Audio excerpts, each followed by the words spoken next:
ओम नमः शिवाय। सोमवार व्रत कथा।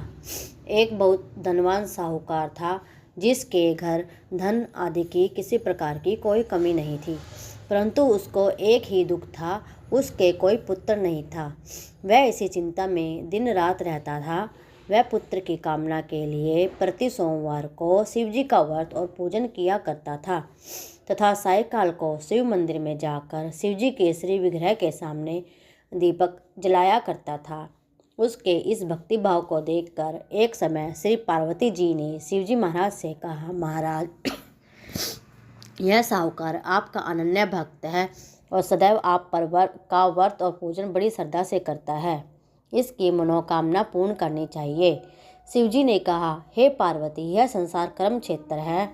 जैसे किसान खेत में जैसा बीज बोता है वैसा ही फल काटता है, उसी तरह इस संसार में जो जैसा कर्म करते हैं वैसा फल भोगते हैं। पार्वती जी ने अत्यंत आग्रह से कहा, महाराज, जब यह आपका अनन्य भक्त है और इसको अगर किसी प्रकार का दुख है तो उसको अवश्य दूर करना चाहिए, क्योंकि आप सदैव अपने भक्तों पर दयालु होते हैं और उनके दुखों को दूर करते हैं। यदि आप ऐसा नहीं करेंगे तो मनुष्य आपकी सेवा तथा व्रत क्यों करेंगे। पार्वती का आग्रह देखकर शिवजी महाराज कहने लगे, हे पार्वती, इसके कोई पुत्र नहीं है। इसकी चिंता में यह अत्यधिक दिन रात दुखी रहता है। इसके भाग्य में पुत्र न होने पर भी मैं इसको पुत्र की प्राप्ति का वर देता हूँ, परंतु यह पुत्र केवल 12 वर्ष तक ही जीवित रहेगा। इसके पश्चात वह मृत्यु को प्राप्त हो जाएगा। इससे अधिक मैं और कुछ इसके लिए नहीं कर सकता। ये सब बातें साहूकार सुन रहा था। इससे उसको न कुछ प्रसन्नता हुई और न ही कुछ दुख हुआ। वह पहले जैसा ही शिवजी महाराज का व्रत और पूजन करता रहा। कुछ काल व्यतीत हो जाने पर साहूकार की पत्नी गर्भवती हुई और 10वें महीने पर उसके गर्भ से अति सुंदर पुत्र की प्राप्ति हुई। साहूकार के घर में बहुत खुशियां मनाई गई, परंतु साहूकार ने उसकी केवल 12 वर्ष की आयु जान कोई प्रसन्नता प्रकट की, न ही किसी को भेद बताया। जब वह बालक 11 वर्ष का हो गया तो उस बालक की माता ने उसके पिता से विवाह के लिए कहा, तो साहूकार कहने लगा, अभी मैं इसका विवाह नहीं करूँगा, अपने पुत्र को काशी जी पढ़ने के लिए भेजूंगा। फिर साहूकार ने अपने साले को बुलाकर उसको बहुत सा धन देकर कहा, तुम इस बालक को काशी जी पढ़ने के लिए ले जाओ और रास्ते में जिस स्थान पर भी जाओ यज्ञ करते और ब्राह्मणों को भोजन कराते जाओ। वे दोनों मामा भांजे यज्ञ करते और ब्राह्मणों को भोजन कराते जा रहे थे। उनके रास्ते में एक शहर पड़ा। उस शहर में राजा की कन्या का विवाह था और दूसरे राजा का लड़का जो विवाह कराने के लिए बारात लेकर आया था, वो एक आंख से काना था। उसके पिता को इस बात की बड़ी चिंता थी कि कहीं वर को देख कन्या के माता पिता विवाह में किसी प्रकार की अड़चन पैदा न कर दे। इस कारण जब उसने अपने अति सुंदर सेठ के लड़के को देखा तो मन में विचार किया कि क्यों न दरवाजे के समय इस लड़के से वर का काम चलाया जाए। ऐसा विचार कर वर के पिता ने उस लड़के के मामा से बात की तो वह राजी हो गया। फिर उस लड़के को वर के कपड़े पहना तथा घोड़ी पर चढ़ा दरवाजे पर ले गए और सब कार्य प्रसन्नता से पूर्ण हो गए। फिर वर के पिता ने सोचा कि यदि विवाह कार्य भी इसी लड़के से करा लिया जाए तो इसमें क्या बुराई है। ऐसा विचार करके लड़की और उसके मामा से कहा, यदि आप फेरों का और कन्यादान का काम भी करा दे तो आपकी बहुत बड़ी कृपा होगी और मैं इसके बदले में आपको बहुत सारा धन भी दूंगा। तो उन्होंने स्वीकार कर लिया और विवाह कार्य भी बहुत अच्छी तरह से संपन्न हो गया। परंतु जिस समय लड़का जाने लगा तो उसने राजकुमारी की चुंदड़ी के पल्ले पर लिख दिया, तेरा विवाह तो मेरे साथ हुआ है, परंतु जिस राजकुमार के साथ तुमको भेजेंगे वह एक आंख से काना है और मैं काशी जी पढ़ने जा रहा हूँ। लड़के के जाने के पश्चात उस राजकुमारी ने जब अपनी चुनरी पर ऐसा लिखा हुआ पाया तो उसने राजकुमार के साथ जाने से मना कर दिया और कहा, यह मेरा पति नहीं है, मेरा विवाह इसके साथ नहीं हुआ है, वह तो काशी जी पढ़ने गए हैं। राजकुमारी के माता पिता ने अपनी कन्या को विदा नहीं किया और बारात वापस चली गई। उधर सेठ का लड़का और उसका मामा काशी जी पहुँच गए। वहां जाकर उन्होंने यज्ञ करना और लड़के ने पढ़ना शुरू कर दिया। जब लड़के की आयु 12 वर्ष की हो गई, उस दिन उन्होंने यज्ञ रचा रखा था कि लड़के ने अपने मामा जी से कहा, मामा जी आज मेरी तबीयत कुछ ठीक नहीं लग रही है। मामा ने कहा, तुम अंदर जाकर सो जाओ। लड़का अंदर जाकर सो गया और थोड़ी देर में उसके प्राण निकल गए।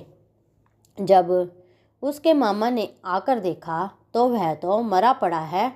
यह देखकर उसको बहुत दुख हुआ। उसने सोचा, अगर मैंने अभी रोटना पीटना मचाना शुरू कर दिया तो यज्ञ का कार्य अधूरा रह जाएगा। अतः उसने जल्दी से यज्ञ का कार्य समाप्त कर ब्राह्मणों के जाने के बाद रोटना पीटना आरंभ कर दिया। संयोगवश उसी समय शिवजी पार्वती उधर से जा रहे थे। उन्होंने जोर जोर से रोने की आवाज़ सुनी तो पार्वती जी कहने लगी, हे महाराज, कोई दुखिया रो रहा है, उसके कष्ट दूर कीजिए। जब शिव पार्वती जी ने पास आकर देखा तो वहाँ एक लड़का मुर्दा पड़ा था। पार्वती जी ने कहा, महाराज यह तो उसी सेठ का लड़का है जो आपके वरदान से हुआ था। शिव जी कहने लगे, हे पार्वती, इसकी आयु इतनी ही थी सो यह भोग चुका। तब पार्वती ने कहा, महाराज इस बालक को और आयु दो, नहीं तो इसके माता पिता तड़प तड़प कर मर जाएंगे। पार्वती जी के बार बार आग्रह करने पर शिवजी ने उसको जीवन वरदान दिया और शिवजी महाराज की कृपा से लड़का जीवित हो गया। शिव पार्वती कैलाश पर्वत पर चले गए। तब वह लड़का और मामा उसी प्रकार यज्ञ करते तथा ब्राह्मणों को भोजन कराकर अपने घर की ओर चल पड़े। रास्ते में उसी शहर में आए जहाँ उसका विवाह हुआ था। वहाँ आकर उन्होंने यज्ञ करना प्रारंभ कर दिया तो उस लड़के के ससुर ने उसे पहचान लिया और अपने महल में ले जाकर उसकी बहुत बड़ी खातिरदारी की। साथ ही बहुत से दास दासी सहित आदरपूर्वक लड़की और जमाई को विदा किया। जब वे अपने शहर के निकट आए तो मामा ने कहा, मैं पहले तुम्हारे घर जाकर खबर कर आता हूँ।